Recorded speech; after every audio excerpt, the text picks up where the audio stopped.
बोल विष्णु भगवान की, नारायण भगवान की जय। कथा प्रारंभ। तो भगवत सत्य कथा की पहला अध्याय प्रारंभ। एक समय नैमिषारण्य तीर्थ में सोनकादि 88,000 ऋषियों ने श्री सूत जी से पूछा, हे प्रभु, इस कलयुग में वेद विद्या रहित मनुष्यों को परु भक्ति किस प्रकार मिलेगी तथा उनका उद्धार कैसे होगा। इसलिए हे मुनि, कोई ऐसा तप कहिए जिससे थोड़े समय में पुण्य प्राप्त होवे तथा मनोवांछित फल मिले। वह कथा सुनने की हमारी इच्छा है। सर्वशास्त्र ज्ञाता श्री सूत जी बोले, हे वैष्णवों में पूज्य, आप सबने प्राणियों के हित की बात पूछी है। अब मैं उस श्रेष्ठ बात को आप लोगों से कहूंगा जिस बात को नारद जी ने लक्ष्मी नारायण से पूछा था और लक्ष्मीपति ने मुनि से नारद से कहा था। सो ध्यान से सुनो। एक समय योगीराज नारद जी दूसरों के हित की इच्छा से अनेक लोकों में घूमते हुए मृत्यु लोक में आ पहुंचे।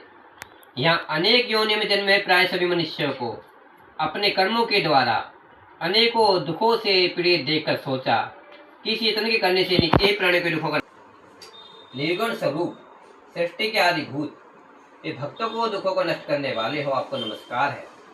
नारद जी से प्रकार की स्तुति सुनकर विष्णु भगवान बोले, हे मुनि श्रेष्ठ, आपके मन में क्या है?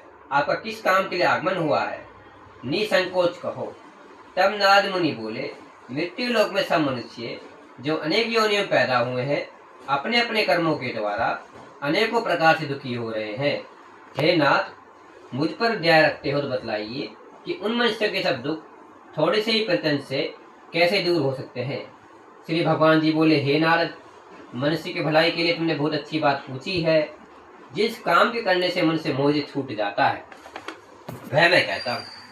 सुनो, बहुत पुण्य देने वाला स्वर्ग तथा मृत्यु लोक दोनों में दुर्लभ एक उत्तम व्रत है।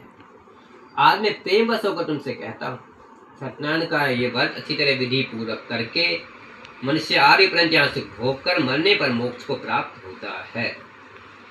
श्री भगवान के वचन सुनकर नारद मुनि बोले कि उस व्रत का फल क्या है, क्या विधान है और किसने व्रत किया है और किस दिन ये व्रत करना चाहिए, विस्तार से कहिए।